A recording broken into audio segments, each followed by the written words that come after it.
On va aborder la question ce matin, que faire quand le miracle fait face à nos limites?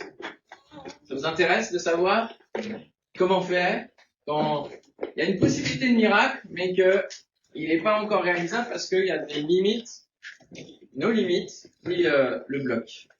On est dans l'année de miracle, année 2023, l'année des miracles. Amen. Donc on continue de fouiller un petit peu ce terme-là dans la parole de Dieu. Il y a différents moments. On a vu aussi différentes méditations, le miracle de la transformation. On a vu le miracle comme quelque chose qui est un signe aussi qui montre, c'est la démonstration, la manifestation de Dieu. Et là, on le voit avec un texte donc très intéressant dans lequel il y a un enfant qui est véritablement au centre de la réalisation du miracle. Et ça se trouve dans Jean chapitre 6, verset 1er. Jean chapitre 6, verset 1er, je vais la lire en version Semeur. J'aime beaucoup cette traduction et elle nous permet de voir le texte un peu autrement aussi. Après cela, alors c'est le texte d'avant, Jésus passa sur l'autre rive du lac de Galilée, appelé aussi lac de Tibériade. Une foule immense le suivait, attirée par les guérisons miraculeuses que Jésus faisait et dont elle avait déjà été témoin. C'est pourquoi Jésus s'en alla dans la montagne et s'assit là avec ses disciples, la Pâque, la fête des Juifs. Jésus regarda autour de lui et vit une foule nombreuse venir à lui.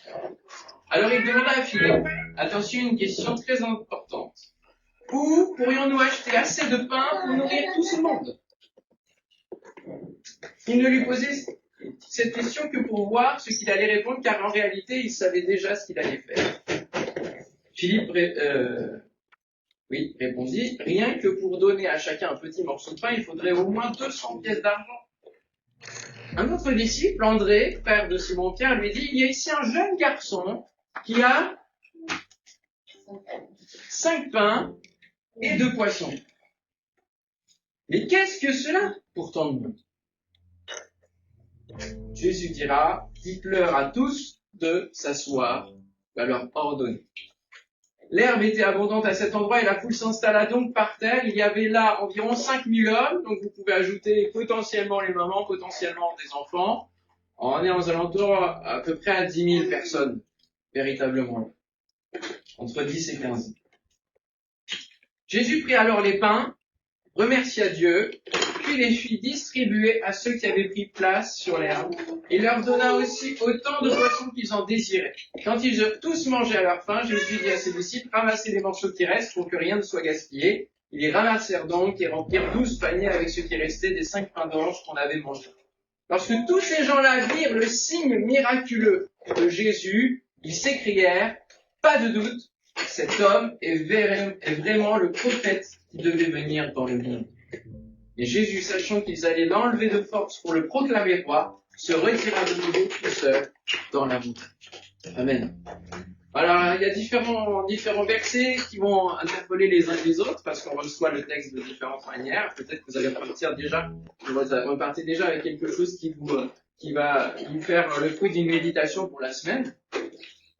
Et du coup, s'il y en a qui veulent dessiner, petits et grands, comment vous représentez cette scène-là? J'ai pas voulu donner un coloriage déjà représenté, mais dans le coloriage, ou en tout cas le dessin que vous pouvez faire, vous pouvez mettre une montagne. Alors peu importe, ça peut être une colline quand on parle de montagne, puisqu'ils se sont assis, ils n'allaient pas non plus dans une hauteur lumineuse. Des pains, des poissons et des personnes, avec un petit garçon. Voilà, donc vous pouvez représenter pour ceux qui veulent. Et ce que j'ai trouvé intéressant, c'est qu'avec des formes, on peut vraiment représenter les différentes choses. Juste avec un triangle et un rond. Ok. Alors, quelles sont tes limites? Ça. Quelles sont tes limites? C'est la première question à se poser. Nous avons lu que Jésus va poser une question à Philippe pour le tester, pour l'éprouver. Où acheterons-nous des pains pour que ces gens aient à manger? Nous avons tous des limites parce que nous sommes tous des êtres humains, limités, créés. Celui qui n'est pas créé n'est pas limité. Il s'appelle Dieu. Il est le Tout-Puissant. Il n'est pas créé. Et donc, tout est possible pour lui. Dieu est créateur, il fait tout ce qu'il veut. Ce qui est intéressant, c'est quand ce Dieu tout-puissant vient nous questionner sur une situation bien précise et qui semble bloquée. Et cela fait partie de la pédagogie du Seigneur. Jésus est pédagogue. On voit comment il procède avec ses disciples. Là, c'est un exercice pour ses disciples. C'est un exercice pour Philippe. Mettez-vous à la place de Philippe. Jésus vient et juste vous, il vous pose cette question parce qu'il veut vous mettre dans un exercice. Exercice de foi, exercice d'abandon. Il veut tester un petit peu comment vous grandissez avec lui. Quelle confiance vous pouvez mettre en lui. L'épreuve du Seigneur sur notre vie n'a d'autre but que notre éducation au fonctionnement divin. Nous sommes tellement limités que nous limitons comment Dieu fonctionne. Comment Dieu fonctionne. On a une conception, comme le dessin que l'on veut faire de cette scène de l'Évangile, on a notre conception de comment Dieu fonctionne. Et on le met dans des cases, on le met dans des limites, parce qu'on ne peut pas faire autrement. L'infini nous dépasse. L'éternité même, l'éternité, ça nous donne le vertige. Et donc Dieu, on le limite. Mais il nous apprend justement, il est venu avec Jésus en chair et en os pour nous apprendre à justement connecter au fonctionnement divin et retirer au fur et à mesure nos limites humaines pour s'abandonner au royaume de Dieu. Et n'est-ce pas cela justement le miracle que de ce qui vienne nous faire dépasser nos limites. C'est cela le miracle. Le miracle, c'est ce qui dépasse les limites.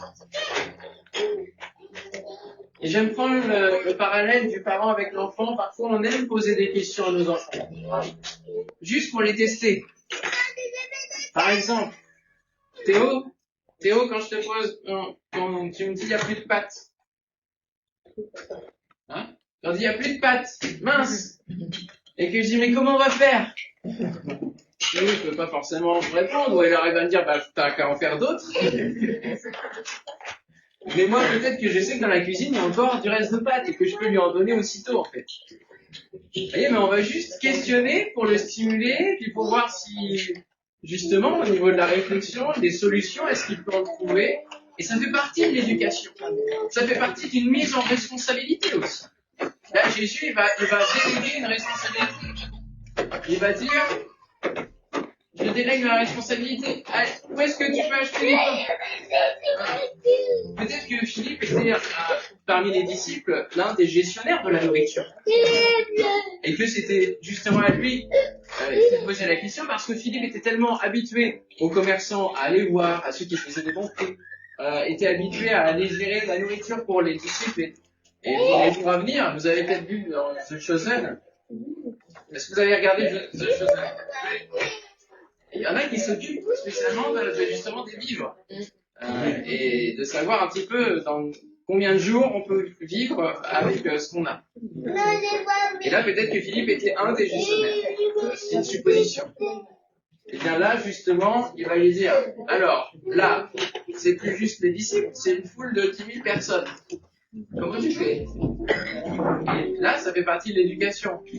Quand on donne quelque chose à un enfant, c'est pareil, plus il va pouvoir être en responsabilité, plus on va lui confier. On va lui confier plus, encore plus de choses, jusqu'à son autonomie, parce que le but, c'est son autonomie. Et finalement, ce que Dieu veut, c'est qu'on ne soit pas des assistés spirituels. On ne soit pas tout le temps sous assistance respiratoire divine. C'est pas ça le but. Mais c'est qu'on puisse vivre dans son royaume de manière pleine et entière, et de manière autonome. Amen. Le but de l'Église, c'est pas juste vous donner la béquille de nourriture. Non. C'est que vous puissiez avoir des armes, des pistes, pour que dans la semaine, vous méditiez et vous puissiez fortifier votre propre foi. Voilà le but aussi des ministères. C'est d'éduquer, c'est de pouvoir vous aider à grandir, à marcher en nouveauté de vie par vous-même. Et en contact avec la parole qui est faite chair. Alors, quand je dis il n'y a plus de pâtes, etc., c'est pas un miracle en soi. Même pour certains enfants, ça peut l'être. Mais finalement, peut-être ce matin, vous êtes venu avec une ou plusieurs situations où vous avez l'impression de ne plus pouvoir passer, d'être comme dans une impasse, de ne plus avoir de solution. Des choses qui font vous poser des questions dans votre tête constamment. Ça vous est déjà arrivé, ça? Oui. Des situations où on retourne notre cerveau, on retourne la situation dans notre cerveau, et il n'y a aucune solution nulle part. Nulle part. Il n'y a aucune issue. Il a beau retourner le problème dans tous les sens, rien. Alors nous répondons à Dieu de manière très rationnelle, avec seulement ce qu'on a, avec nos limites, selon nos compétences. Seigneur, nous ne pouvons pas. Seigneur, cela ne nous suffit pas. Et finalement, pour le projet du bâtiment, concernant Oasis, nous sommes un peu dans cet état-là. Pas personnellement. Seigneur, c'est pas suffisant ce qu'on a en euros sur le compte. C'est pas suffisant. On arrive à la fin du compromis. Seigneur, qu'est-ce qui va se passer? On ne peut pas subvenir pour l'instant. Même un crédit, un remboursement de crédit. On peut tourner le problème dans tous les sens. Aucune issue possible. Est-ce le bon bâtiment? Seigneur, nous ne pouvons pas. Faut-il se résoudre à nos limites? Ou est-ce qu'on peut envisager quand même, du coup, un miracle? Est-ce que c'est justement parce que Jésus pose la question à Philippe qu'il veut montrer à Philippe qu'il est limité et donc qu'il a besoin de Christ? Donc il a besoin du miracle? Et justement parce que nous sommes et nous avons décrété l'année des miracles pour Oasis, alors Dieu vient nous dire, voilà vos limites. Donc, voilà le miracle qui peut être possible. Amen. Voilà tes limites. Donc, tu peux espérer en un miracle. Et c'est ça le but de la foi. Espérer contre toute espérance. C'est espérer ce qu'on ne voit pas encore. Il est important de venir avec notre réponse de limite, mais aussi de s'appuyer sur Jésus. Et c'est là le but de l'exercice pour Philippe, c'est dire, d'accord, tu gères habituellement peut-être les choses de nourriture, en tout cas tu gères certaines choses, peut-être dans le groupe des disciples, mais maintenant, ce serait bien que tu me laisses gérer aussi cet aspect-là. Tous les aspects de notre vie. Est-ce que vous laissez Jésus gérer tous les aspects de votre vie? Ou est-ce que sur certains domaines, vous dites, je serais quand même un petit peu plus compétent que toi, Seigneur? Même si ça fait partie de notre formation, même si c'est des choses qu'on connaît sur le bout des doigts, Dieu veut encore se révéler au travers de ce domaine-là. Alors, je vous invite à ce qu'on prie dans un premier temps. Seigneur, je te fais connaître mon besoin. Et je sais que tu as tout préparé selon ta grandeur en ton temps. Chasse mes inquiétudes, mes interrogations, et donne-moi de croire au miracle, d'aller au-delà de mes limites, ou de celles que je pose, parce que parfois on se pose des limites tout seul en disant je ne suis pas capable, alors que Dieu nous sait capable. Il nous a donné la dimension pour avancer. Ça marche, on prie quelques minutes. Seigneur, je te demande vraiment ta grâce sur nos vies, pour nos situations personnelles comme pour la situation d'Oasis. Seigneur, nous ne voulons pas simplement être devant des limites humaines, pas seulement devant un constat. Mais Seigneur, nous voulons dire que justement face à ce constat, nous voulons croire au miracle. Et nous voulons croire que tu peux dépasser ces limites-là, que rien ne t'est limité, qu'à toi tout est possible. Et Seigneur, nous voulons engager maintenant notre foi et notre confiance en toi. Alors que tu nous poses la question, alors que tu nous mets quelque part au pied du mur. Finalement, c'est au pied du mur que tu vois et que nous voyons nous-mêmes où est la grandeur de notre foi. Et Seigneur, nous voulons, comme dans un autre passage de l'Évangile, t'étonner par notre foi. Seigneur, donne-nous. Augmente notre foi, Seigneur, en toi. Donne-nous de te faire pleinement confiance dans tous les domaines. Croyons que tu peux ouvrir des portes que nous ne pouvons imaginer, parce que tu es le Dieu des miracles. Au nom de Jésus.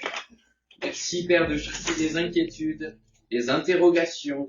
Seigneur, que les problèmes, Seigneur, ne pèsent pas à tel point que cela empêche même la communion avec toi. Mais qu'au contraire, les problématiques de nos vies puissent être abaissées sous ta Seigneurie. Au nom de Jésus. Amen. Amen. On continue dans notre texte. Et il est dit, un des autres disciples, André, frère de Pierre, lui dit, il y a ici un jeune garçon qui a 5 pains d'orge et 2 poissons. Mais qu'est-ce que cela pour tant de gens? Après avoir vu nos limites, nous voyons une solution insignifiante qu'il faut pourtant prendre au sérieux. Le livre de Job nous dit que Dieu parle tantôt d'une manière, tantôt d'une autre. Eh oui, il y a une suite, mais l'homme n'y prend point garde, mais l'homme n'y prend point garde. Ici, quelqu'un a vu les 5 pains et les 2 poissons. Mais il y a un certain regard de déconsidération. C'est là, mais en même temps, on peut rien en faire. C'est là, mais en même temps, ça n'a pas de valeur, parce que vu le nombre, c'est ridicule, c'est dérisoire. Une solution insignifiante. Un petit garçon n'a pas grand-chose. Mais il avait prévu, peut-être même que ses parents ont prévu, peut-être qu'ils n'étaient pas là, je ne sais pas, mais peut-être qu'il avait prévu avec ses parents, voilà, qu'il ait de quoi manger sur place en suivant Jésus. Mais il ne savait pas que ce qui était prévu pour lui, à la base, serait partagé avec plus de 10 000 personnes. Est-ce que l'on imagine parfois que le peu que l'on a peut être partagé? Souvent, quand je vois pour la situation d'Oasis où on cherche à emmagasiner de l'argent pour notre projet, combien de fois, alors qu'il y a des situations d'autres projets, il y a des situations où on pourrait bénir, je me dis, mais on ne pourrait pas donner dès maintenant, sachant que Dieu peut aussi honorer et nous retourner encore plus et multiplier. Quelle logique de liberté financière nous voulons avoir? C'est une question que je vous laisse, qu'on pourra aussi étudier ensemble. Il avait un peu, et ce peu, s'il ne l'avait pas donné, il ne se serait pas passé de lui. Il l'a abandonné, il l'a laissé. Parce que nous, notre peu, on est prêt à le laisser. Soit les finances, soit autre chose. Le peu que l'on a, est-ce qu'on est prêt à le laisser pour un projet divin, pour un miracle? Ou est-ce qu'on limite? On dit non, Seigneur, pas touche. Dieu, lui, il savait ce qu'il allait faire. Il le savait. Aux yeux du monde, cela n'était pas à prendre en compte pour apporter une solution. Mais ici, cela fait appel à notre écoute, ce domaine. Nous donnons au Seigneur nos fardeaux, mais il faut aussi écouter ce que Dieu peut proposer comme solution. La voie du miracle, écoutez bien ceci, c'est important.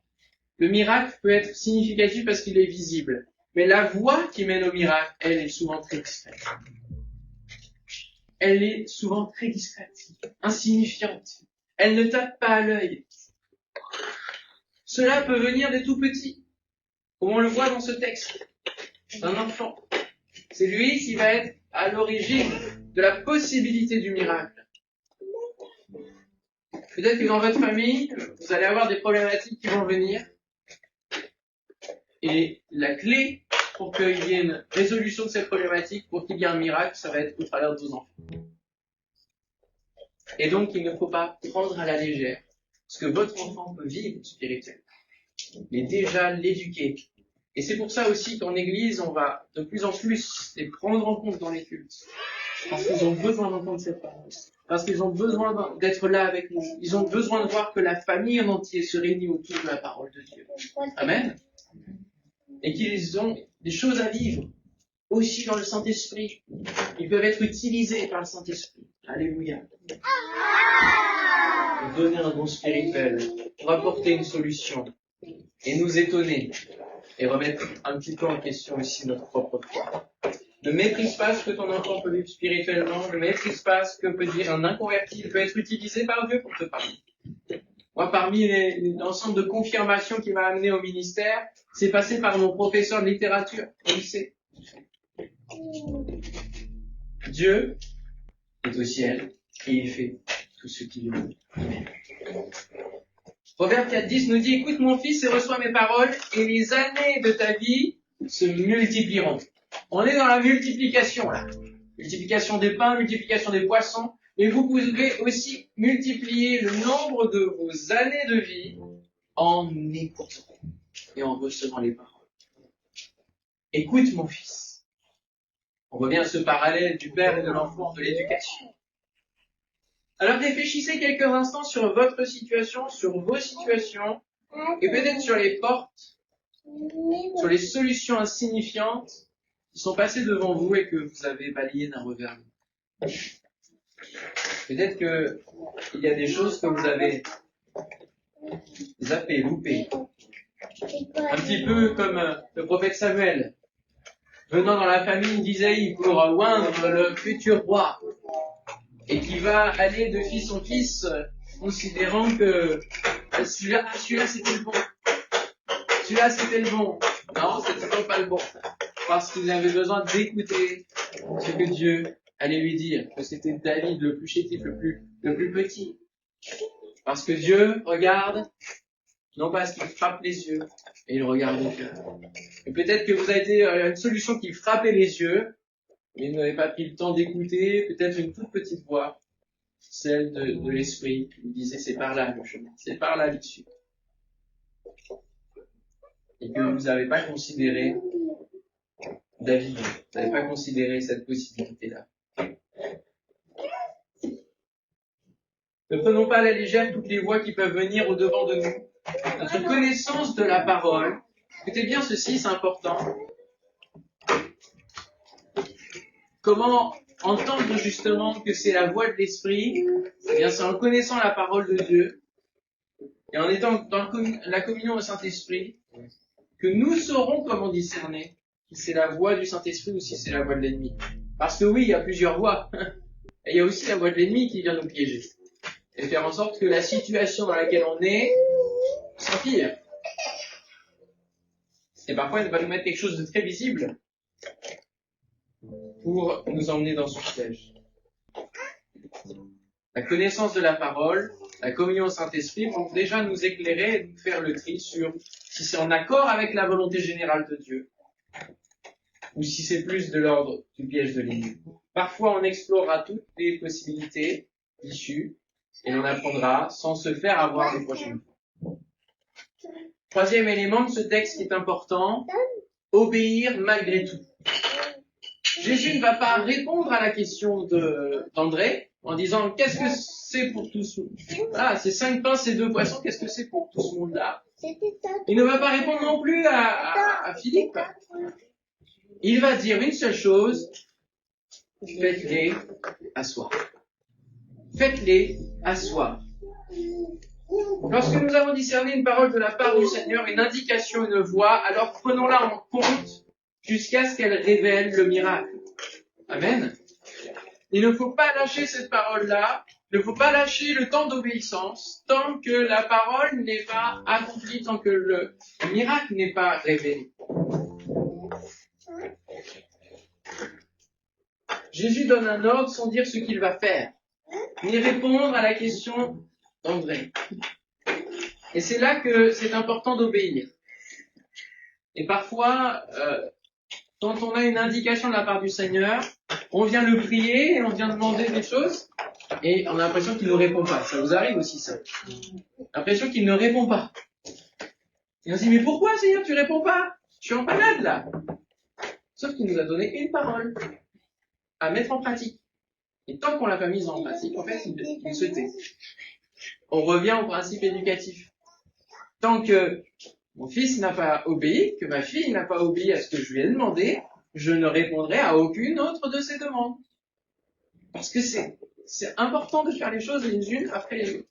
Et là, Jésus, de la même manière, faites-les asseoir. Tant que c'est pas fait, le miracle ne peut pas avoir lieu. Obéir malgré tout. Obéir même si on ne comprend pas pourquoi il nous dit ça. Qu'est-ce qui va se passer? Qu'est-ce qu'il va bien pouvoir faire? On va les faire asseoir et après. Et là, quand Dieu nous donne une parole comme ça, on discute avec lui. On dit, mais pourquoi ceci et cela? Et explique-moi. Non, t'as pas besoin de savoir. C'est pas facile cette période-là. Quand on essaye de savoir et on a juste un truc à suivre qui est incompréhensible. Qui parfois est tellement fou, comme construire une arche. Mais Seigneur, les gens ils vont se moquer de moi. Quand on a commencé à tourner dans le quartier où on visait un bâtiment, à tourner comme pour Jéricho, et qu'on a commencé à sortir des instruments de musique et à devoir chanter, c'était autre chose quand même. Hein. Parce que les 6 premières fois, on priait en silence. Ça va de se promener dans la...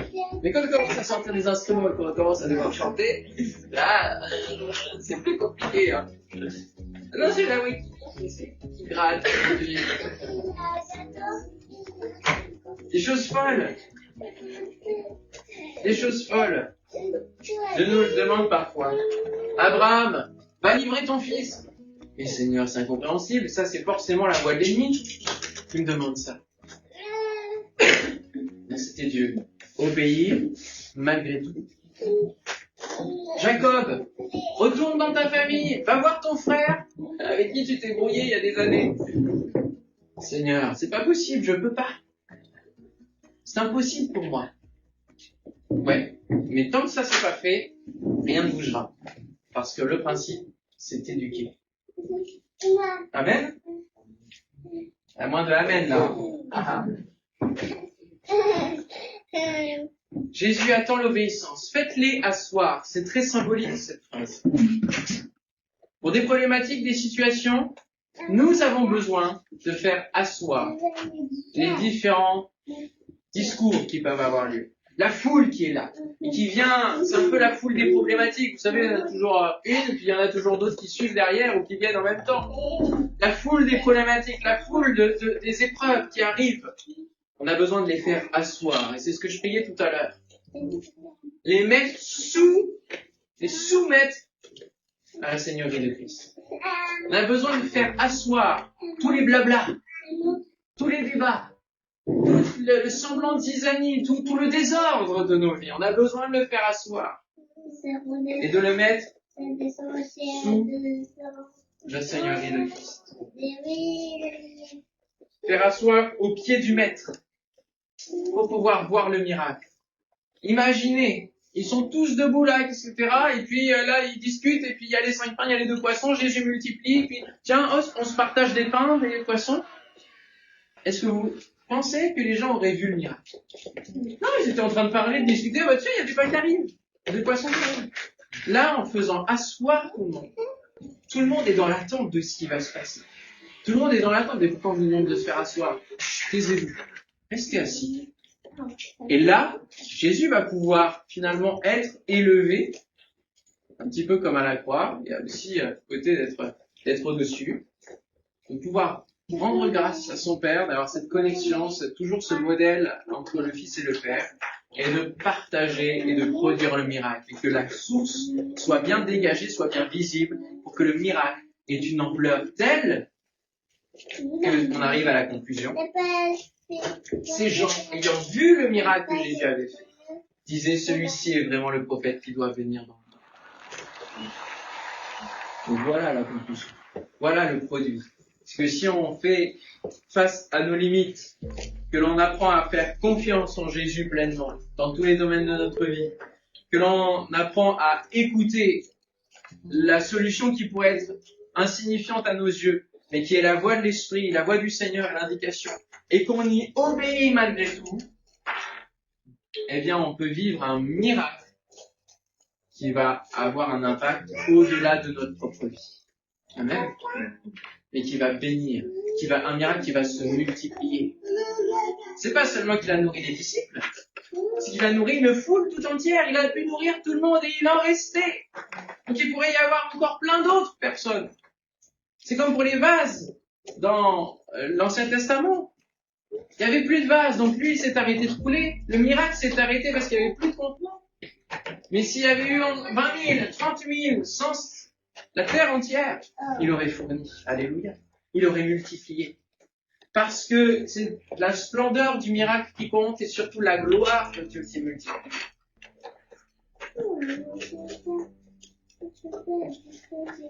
Jésus ne faisait pas de miracle pour qu'une seule personne ou une autre, avec la guérison. Eux, ils étaient venus pour cela, les gens. Pour la guérison. Et là, il est venu faire un miracle qui dépassait le cadre des miracles connus. Parce que d'autres pouvaient guérir des malades, des guérisseurs, d'autres pouvaient donner des paroles, des devins, etc. Et là, le miracle de la multiplication, c'était quelque chose de plus grand encore, de plus fort. Et là, ils ont reconnu qu'il était le Messie, qu'il était ce prophète qui devait venir. À tel point qu'ils voulaient le faire roi. C'est quand même, là, on atteint un point culminant quand même. La foule le suivait pour les miracles sur les malades parce qu'ils avaient besoin de guérison, un besoin personnel comblé. Et finalement, le miracle de la multiplication est une histoire de partage, d'abandon, qui va beaucoup plus loin. Et peut-être que ce matin, le Seigneur vous dit, personnellement, j'ai envie d'aller beaucoup plus loin que juste faire un miracle pour toi, que juste répondre à tes besoins à toi. J'ai envie d'une autre relation que juste tu me demandes, je te donne. J'ai envie de quelque chose de plus. J'ai envie d'utiliser ta vie pour qu'elle bénisse d'autres vies.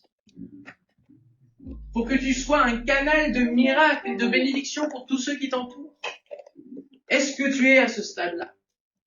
De conscience que Dieu peut utiliser ta vie pour faire des miracles autour de toi. Pour multiplier sa gloire. Le miracle, lorsqu'il peut prendre place dans votre vie, c'est parce que vous confiez dans la toute-puissance de Dieu, que vous l'écoutez, que vous obéissez à sa voix. Eh bien, il y aura un retentissement qui dépassera votre propre vie. Alors réfléchissons quelques instants, peut-être une action que Dieu vous a demandé de faire, après avoir réfléchi, déjà prier, dépasser vos limites, après avoir réfléchi à votre problématique, peut-être une parole que vous auriez balayée d'un revers de main. Réfléchissez quelques instants, peut-être par une chose qu'il vous a dit de faire et qu'il n'est pas encore faite aujourd'hui. Une chose qu'il vous a demandé peut-être de régler avant d'aller plus loin dans votre vie avec Dieu, avant d'aller plus loin dans votre vie tout court. Est-ce que vous avez réglé ce que Dieu vous demandait de faire? C'est une chose qui est un blocage. Et on a des histoires d'interdits dans l'Ancien Testament. C'est des blocages. Dieu avait demandé une manière de faire. Et si c'était pas fait comme ça, ça pouvait pas fonctionner. C'est comme une roue. Hein. C'était un bâton dans la roue. Dans les roues de votre vie. Y a-t-il des bâtons qu'il faut retirer? Y a-t-il des choses qu'il faut mettre en place pour que ça puisse rouler avec le Seigneur? On va prier ensemble? Ça marche? Seigneur, merci pour ta parole. Merci parce que tu veux nous emmener beaucoup plus loin que ce que nous pouvons penser, imaginer. Beaucoup plus loin dans notre relation avec toi. Seigneur, je te demande véritablement que tu puisses ancrer ce message dans nos vies. Et ce passage biblique, Seigneur, qui puisse, Seigneur, revenir comme un boomerang tout au long de cette semaine. Et toutes les fois où nous aurons besoin de cet exemple de Philippe qui a été exercé dans sa foi, d'André, des disciples qui ont vu que Jésus pouvait aller plus loin, qu'il était beaucoup plus grand que ce qu'ils pouvaient penser, imaginer. Seigneur, au nom de Jésus, je te prie véritablement que ce message, par la puissance de ton esprit, puisse produire du fruit, en abondance. Donne-nous, Seigneur, de dépasser nos limites en faisant plus confiance en toi. Donne-nous, Seigneur, de soumettre nos problématiques à ta seigneurie et à écouter de la voix de ton esprit. Donne-nous, Seigneur, de pouvoir t'obéir malgré tout, même si cela nous rend fous aux yeux du monde. Merci Seigneur, parce que tu nous parles ce matin et tu nous donnes de pouvoir avancer, parce que ta volonté, ce n'est pas que nous nous perdions, mais c'est que nous puissions avancer avec toi en nouveauté de vie. Que nous puissions marcher main dans la main avec toi, comme marchait Enoch, comme marchait Noé. Si nous voulons marcher avec toi tout au long de notre vie, alors donne-nous Seigneur, de pouvoir avancer. Et que nous puissions ce matin prendre des résolutions sur ce que nous devons faire, sur ce que tu nous as demandé de faire. Au nom de Jésus. Amen.